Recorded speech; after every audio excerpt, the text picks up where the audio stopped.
तो हम स्टार्ट करते हैं इस चैप्टर को। I placed a cube of ice here half an hour ago. It has now become water. एक बच्चा बोलता है कि मैंने एक आइस क्यूब प्लेस किया जो कि अभी पानी बन गया है ना। A bud that I saw yesterday on this rose plant has become a flower today. वो कली जो कि मैंने पिछले दिन देखा था एक प्लांट पे, वो आज फ्लावर बन चुका है। The bottle containing cold water is not cold anymore. पानी जो ठंडा था एक बॉटल में अब वो ठंडा नहीं है।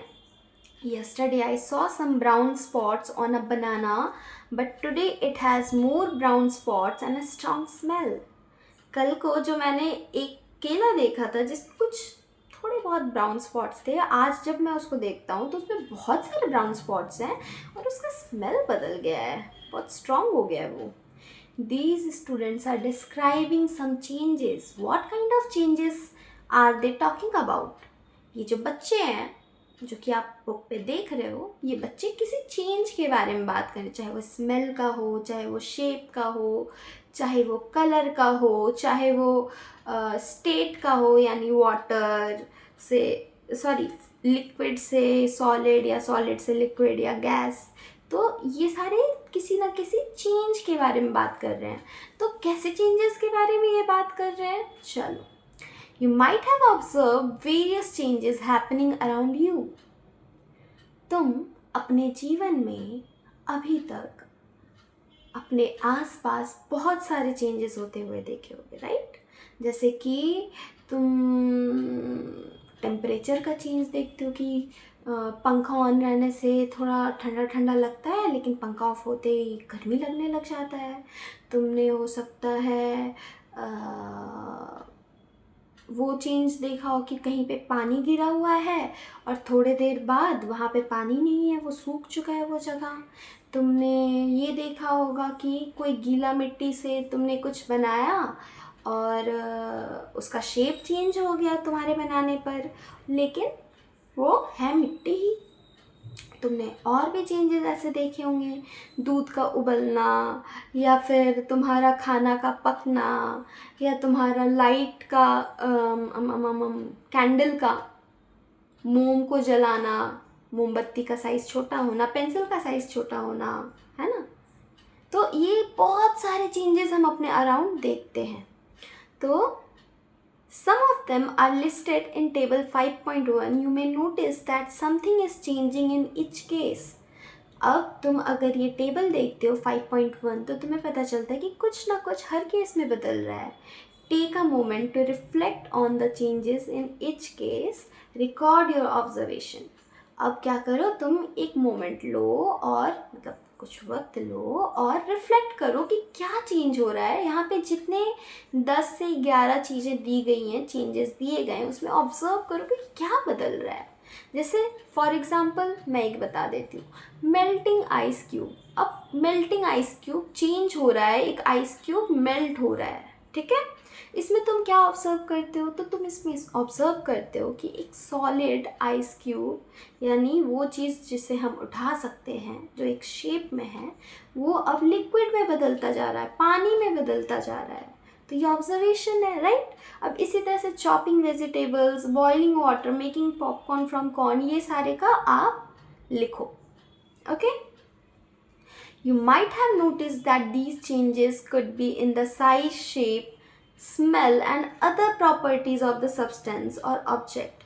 तुमने नोटिस किया होगा कि ये जो चेंजेस हैं ये साइज, शेप, स्मेल या फिर कोई और प्रॉपर्टी यानी कोई और गुण में हो रहा है ना, किसी एक सब्सटेंस के किसी और गुण में हो रहा है।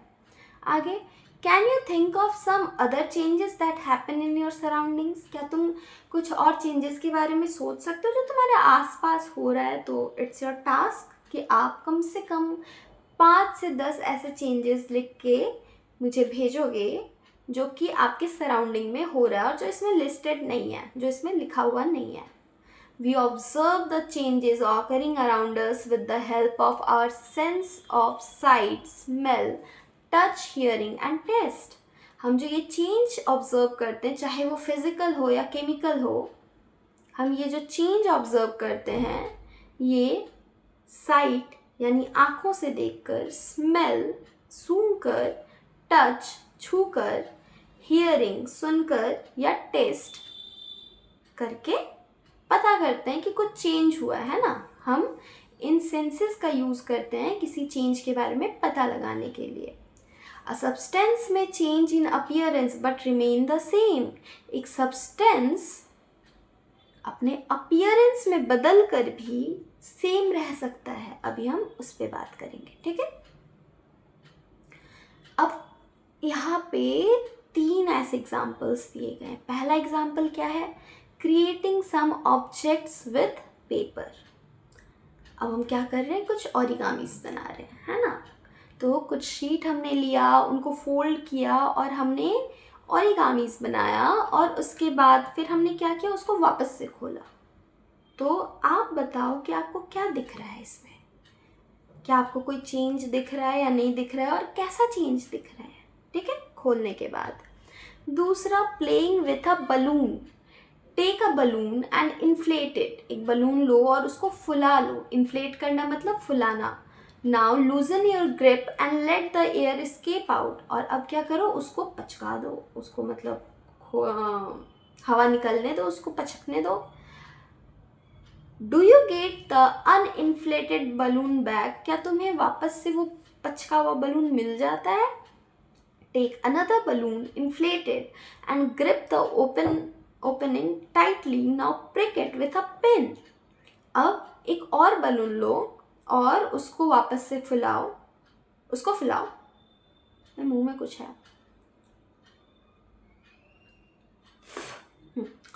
उसको फुलाओ और उसके बाद फिर अब तुम्हें इसे पचकाना नहीं है, तुम्हें इसको टाइटली पकड़ना है और एक पिन से प्रिक करना है, यानी फोड़ना है उसको, ठीक है। तो अब क्या हुआ, ये चेंज, फोड़ना नहीं है, मैं नहीं बोलूँगी फोड़ना है, मतलब तुमको उसको चुभाना है पिन जोर से। तो तुम ये बताओ कि इसमें क्या हुआ, what happens, will you be able to get the inflated balloon back. क्या इस बार तुम्हें इन्फ्लेटेड बलून वापस से मिल पाएगा, वो पचका हुआ बलून। तो ये आपको बताना है, सोचना है, इसके ऊपर समझना है, देखना है। Crushing a piece of chalk. तीसरा एग्जाम्पल, एक चॉक के पीस को हम क्रश कर रहे हैं। Crush a small piece of chalk into powder. क्या करो, एक चॉक लो, जो स्कूल में ब्लैक बोर्ड पे यूज़ होता है, वो चॉक लो और उसको ना चूरन बना दो, उसको क्रश कर दो तुम। Can you get the chalk piece back from the powder. क्या तुम्हें वापस से वो चॉक पीस पाउडर से मिलेगा। देखो क्या मिलता है कि नहीं मिलता है। Is there any similarity in the changes listed in A, B and C. क्या तुम्हें इन तीनों में, पेपर वाले केस में, बलून वाले केस में या चॉक वाले केस में, इन तीनों में कोई सिमिलैरिटी दिख रहा है क्या, कि तीनों में कुछ कॉमन है क्या। During all these changes materials such as the paper, the rubber sheet of the balloon and the chalk remained the same through though their appearances may have changed। तो इन तीनों में आपने नोटिस किया होगा, या आपके दिमाग में ये ऑलरेडी आ चुका होगा, कि तीनों के तीनों केस में, यानी पेपर, रबर शीट, बलून का या फिर चॉक के केस में, तीनों केस में मटेरियल सेम ही रहता है।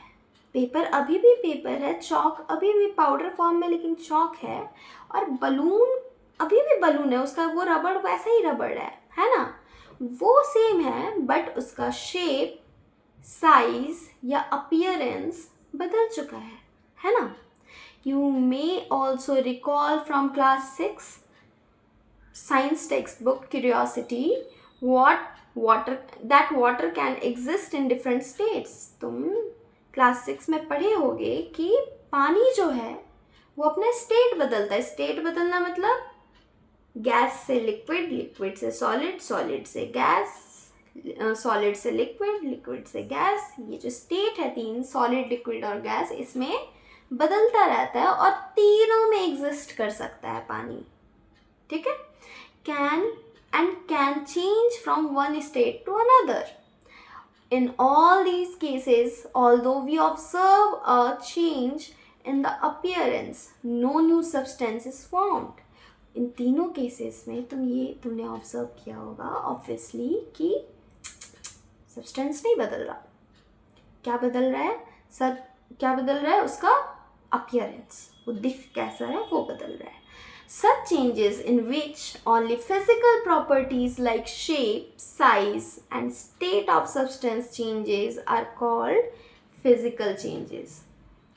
ऐसी changes जिसमें किसी सामान का या किसी मटेरियल का सिर्फ शेप, साइज या फिर स्टेट बदलता है, स्टेट यानी लिक्विड, सॉलिड और गैस, वो फिजिकल चेंज कहलाता है ना. अब दूसरे टाइप के चेंजेस में जाते हैं थोड़ा सा. अ सब्सटेंस में change in appearance and not remain the same.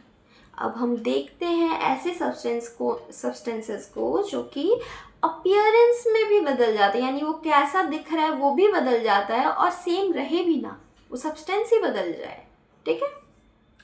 Take 2 glass tumblers और small transparent bottles, mark them A and B. अब आप या तो वाइट ट्रांसपेरेंट बॉटल छोटे छोटे ले लो या फिर 2 ग्लास के टम्बलर ले लो, यानी गिलास ले लो. Fill 1/4 of glass tumbler A with tap water and 1/4 of glass tumbler B with lime water. अब हम एक ग्लास में टैप वाटर भरेंगे यानी नॉर्मल पानी भरेंगे और दूसरे में लाइम वाटर भरेंगे यानी चूना वाला पानी. Now blow air. अब दोनों में आपको एक एक करके हवा फूकना है, लेकिन अलग अलग स्ट्रॉ से. ठीक है. In each glass tumbler 1 at a time using separate straws and observe them. और उसको क्या करना है? आपको ऑब्जर्व करना है. ठीक है. तो आप क्या ऑब्जर्व करते हो? मैं तो बोलूँगी कि अभी आप, अगर आपके पास चूना वाला पानी अवेलेबल हो जाता है तो इस वीडियो को रोको और जाके करके आओ. ठीक है. फिर आप आगे पढ़ना. नहीं तो अगर नहीं मतलब अवेलेबल है तो कोई नहीं, हम आगे पढ़ते हैं. ठीक है. In glass tumbler A, blowing air into water creates bubble only and there is no change in the appearance of the water. हम क्या देखते हैं कि जिसमें हमने टैप वाटर भरा था, नॉर्मल वाटर भरा था, उसमें बबल तो उठता है हमारे फूकने पर कोई चेंज नहीं आता, वो वैसा का वैसा ही पानी है. ठीक है. In glass tumbler B, blowing air into lime water creates bubbles and turns the lime water milky और cloudy. लेकिन B में क्या होता है, लाइम वाटर वाले में क्या होता है कि उसमें बबल तो उठता है लेकिन उसके साथ जो पानी का कलर है ना वो मिल्की हो जाता है, यानी सफ़ेद हो जाता है, थोड़ा सा दूध की तरह हो जाता है, थोड़ा सा क्लाउड की तरह हो जाता है. ठीक है. If we leave it for some time, a white substance settles at the bottom of the glass tumbler, indicating something new has formed. अगर हम इसको कुछ टाइम के लिए छोड़ देते हैं तो एक हम देखते हैं क्या कि बी वाले ग्लास टम्बलर में, यानी दूसरे वाले ग्लास टम्बलर में ऊपर पानी रहता है और नीचे सफ़ेद रंग का कुछ जम जाता है. ठीक है. कुछ ऐसा जम जाता है और पहले तो नहीं था ऐसा कुछ. तो हमें क्या समझ में आता है कि ये जो बी है यानी glass tumbler with lime water, इसमें कोई नया सब्सटेंस फॉर्म हुआ है. ठीक है. Such changes in which one or more new substances are formed are called chemical changes. और ऐसे चेंजेस जिसमें किसी एक सब्सटेंस से कोई और सब्सटेंस मिलकर या वो खुद में ही चेंज होकर एक से ज़्यादा सब्सटेंस बनाता है, अलग सब्सटेंस बना देता है, अलग हो जाता है, उसका प्रॉपर्टीज़ अलग हो जाता है, गुण अलग हो जाता है जो बोलते हैं, तो वो क्या होता है? केमिकल चेंज कहलाता है. New substances are form through a process called chemical reaction. और ये जो नए सब्सटेंसेस है ये कैसे बन रहे हैं? ये एक प्रोसेस है, ये एक प्रोसेस के थ्रू बन रहे हैं जिस प्रोसेस को हम केमिकल रिएक्शन बोलते हैं. In this case carbon dioxide from the air you breathe out reacts with lime water. और इस केस में बी ग्लास टम्बलर बी में क्या हो रहा है, जो आपका लाइम वाटर है उसमें जब हम फूक रहे हैं तो हमारी सांसों के साथ जो कार्बन डाइऑक्साइड निकलता है वो रिएक्ट कर रहा है. ठीक है. Therefore the liquid in the bottle appears milky, और इसके कारण उसका जो लिक्विड है वो मिल्की हो जाता है। मिल्की क्यों हो जाता है? क्योंकि एक नया सब्सटेंस बनता है, forms a new substance, white coloured substance, calcium carbonate, that is insoluble in water. अब जब हम लाइम वाटर में कार्बन डाइऑक्साइड मिलाते हैं, आ रही भैया,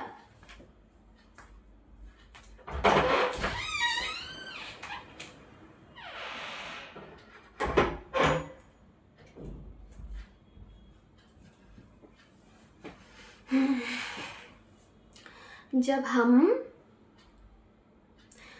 कार्बन डाइऑक्साइड मिलाते हैं लाइम वाटर में तो एक नया सब्सटेंस बनता है कैल्शियम कार्बोनेट, जो कि आपका पानी में सॉल्यूबल नहीं होता है, यानी कि वो पानी में घुल के नहीं रहता है। जैसे चीनी घुल जाता है वैसे कैल्शियम कार्बोनेट नहीं घुलेगा, वो सैंड की तरह, बालू की तरह नीचे जम जाएगा। ठीक है। This formation of new substance indicate a chemical change, और ये जो फॉर्मेशन है नया सब्सटेंस का, ये क्या इंडिकेट करता है, क्या दर्शाता है कि कोई केमिकल चेंज हुआ है। The chemical reaction involved in this change can be represented in short form as a chemical equation. और ये जो केमिकल रिएक्शन हुआ है, जो कि केमिकल रिएक्शन हुआ है इस चेंज में, इसको हम केमिकल इक्वेशन से दिखा सकते हैं। तो केमिकल इक्वेशन क्या है? केमिकल इक्वेशन एक ऐसी चीज़ है जिससे हम केमिकल रिएक्शन को दिखा सकते हैं कि एक चेंज कैसे हो रहा है केमिकल रिएक्शन में। ठीक है। अब यहाँ पे इस वाले में कैसे दिखा सकते हैं? इस वाले में दिखाने के लिए आप देख सकते हो 61 नंबर पेज के टॉप पे ही है, कैल्शियम हाइड्रोक्साइड एक सब्सटेंस प्लस कार्बन डाइऑक्साइड दूसरा सब्सटेंस गिव्स आउट। ये जो एरो है ये गिव्स आउट का है, यानी कि रिएक्शन के बाद का दिखाने के लिए आपको बीच में डालना पड़ेगा। जो इधर दो है कैल्शियम हाइड्रोक्साइड और कार्बन डाइऑक्साइड, ये दोनों है रिएक्टेंट, ऐसी चीज़ें जो रिएक्ट करती है, ऐसी सब्सटेंस जो रिएक्ट करेंगे, है ना। और एरो के बाद जो है कैल्शियम कार्बोनेट और पानी, वो है प्रोडक्ट, यानी जो उनके रिएक्शन के बाद बन रहा है ना, उनके रिएक्ट करने के बाद जो बन रहा है। जैसे आग में हमने भुट्टा डाला, कच्चा भुट्टा डाला, तो पक के हमें पका हुआ भुट्टा मिला, है ना, सॉफ्ट और टेस्टी भुट्टा मिला। वो फिज़िकल रिएक्शन है मोस्टली, बट केमिकल भी उसके अंदर होता है। बट यहाँ पे हम बस समझा रहे हैं कि इधर रिएक्टेंट और एरो के दूसरे साइड प्रोडक्ट। ठीक है। हमेशा याद रखना, प्रोडक्ट आपका राइट हैंड साइड लिखा जाएगा और रिएक्टेंट हमेशा लेफ्ट हैंड साइड लिखा जाएगा। The turning of lime water milky is also used as a test for carbon dioxide. और ये जो लाइम वाटर मिल्की हो जाता है, ये हम कार्बन डाइऑक्साइड किसी चीज़ में है या नहीं है, कोई रिएक्शन या कुछ भी कार्बन डाइऑक्साइड रिलीज़ कर रहा है या नहीं कर रहा है, वो भी चेक करने के लिए कर सकते हैं, है ना। Let us explore this with another activity using some substance from our kitchen. अब हम ये एक और एक्टिविटी करके देखते हैं कि किस तरह से हम कैल्शियम हाइड्रोक्साइड का यूज़ करके, लाइम वाटर का यूज़ करके चेक कर सकते हैं कि किसी चीज़ में कार्बन डाइऑक्साइड है या नहीं है। ठीक है। Take a teaspoonful of vinegar or lemon juice in a test tube. क्या करना है आपको कि एक टीस्पून, छोटी सी चमची जो होती है, उससे भरकर विनेगर या नींबू का जूस लेना है एक टेस्ट ट्यूब में। अब आप एक टेस्ट ट्यूब में लो या फिर एक जो बॉटल यहाँ पे दिखा रहा है छोटा सा बिस्लरी का, उसमें लो, कोई फ़र्क नहीं पड़ता। आपके पास टेस्ट ट्यूब नहीं होगा तो आप उसमें भी कर सकते हो। ठीक है। आपने ले लिया। अब उसमें क्या करना है, आपको pinch of baking soda add करना है। बेकिंग सोडा क्या है? सोडियम हाइड्रोजन कार्बोनेट, ये उसका नाम है, प्रॉपर साइंटिफिक नेम आप बोल सकते हो। तो बेकिंग सोडा आपको एक पिंच, चुटकी भर डालना है। What do you observe? आपने क्या ऑब्जर्व किया you would hear a fizzing bubbling sound and see the gas bubbles forming. आप क्या देखोगे कि जब आपने बेकिंग सोडा डाला विनेगर या लेमन जूस में तो एक फिजिंग सा साउंड आता है, फिस करके या विज करके, मतलब ऐसा कुछ साउंड आता है, बबलिंग साउंड आता है, और गैस बबल्स फॉर्मिंग, और उससे ना बुलबुले निकल रहे होते हैं क्योंकि उसमें गैस बबल्स, मतलब बबल्स बन रहे होंगे क्योंकि उससे गैस रिलीज हो रहा है, ठीक है. Pass this gas through freshly prepared lime water kept in another test tube. अब आपको क्या करना है कि जिस तरह से दिखाया गया है बी नंबर में, आपको उसका जो गैस है, उसमें जो गैस फॉर्म हो रहा है वो आपको लाइम वाटर के थ्रू पास करना है. आपका जो वो स्ट्रॉ है ना वो लाइम वाटर के अंदर घुसा हुआ है, मैं पहले बता दे रही हूँ, ऊपर मत सिर्फ लगा के छोड़ देना. तो वो अंदर घुसा के दिखा रहा है कि उसके अंदर वो जाना चाहिए ताकि उसके पानी में वो गैस पास कर सके, ठीक है. तो आप क्या ऑब्जर्व करोगे? What do you observe? The lime water turns milky. जो आपका लाइम वाटर है वो मिल्की हो गया. What do you infer about the gas form by mixing vinegar and baking soda? अब ये बताओ कि आपने जो अभी तक पढ़ा इसके हिसाब से जो विनेगर और बेकिंग सोडा हमने मिक्स किया उससे कौन सा गैस रिलीज हुआ? तो बहुत ही सिंपली आप बोल सकते हो कि कार्बन डाइऑक्साइड रिलीज हुआ, क्योंकि कार्बन डाइऑक्साइड रिलीज होने से लाइम वाटर रिएक्ट अगर उससे करता है तो मिल्की मिल्की जैसा हो जाता है ना. This indicates that the gas formed is carbon dioxide. This activity can also be performed using two small used bottles instead of test tubes and a flexible straw as shown in figure 5.3b. Chalo. Since a new substance, carbon dioxide, is formed in this reaction, we say that the chemical change has occurred here as well. क्योंकि यहाँ पे क्या हुआ, जब आपने vinegar के साथ baking soda मिलाया तो एक नया सब्सटेंस बना, कार्बन डाइऑक्साइड रिलीज हुआ, कुछ नया हुआ, कुछ नया सब्सटेंस बना. तो क्योंकि कुछ नया सब्सटेंस बना तो आप इवन यहाँ भी बोल सकते हो कि यहाँ पे केमिकल चेंज हुआ है. जैसे vinegar plus baking soda gives out, क्या प्रोडक्ट देता है? कार्बन डाइऑक्साइड प्लस कोई और सब्सटेंस जो कि बना हुआ है ना. Repeat the above activity using baking soda and water. और यही एक्टिविटी आप बेकिंग सोडा को पानी के साथ मिला के चेक करो. Do you observe any bubble formation? Is there a physical or chemical change? क्या कोई बबल फॉर्मेशन हुआ या कोई फिजिकल या केमिकल चेंज आपको ऑब्जर्व करने मिल रहा है क्या? चलो, आज के लिए इस वाले में, इस टॉपिक में हम इतना ही जानते हैं. इसके आगे some other processes involving chemical changes हम थोड़े टाइम पे जानते हैं, नेक्स्ट वीडियो में जानते हैं, ठीक है, जिसमें हम रस्टिंग, कंबशन और क्या, एयर का role, can physical and chemical changes occur in same process, ये भी जानेंगे और इतना ही जानेंगे, ठीक है.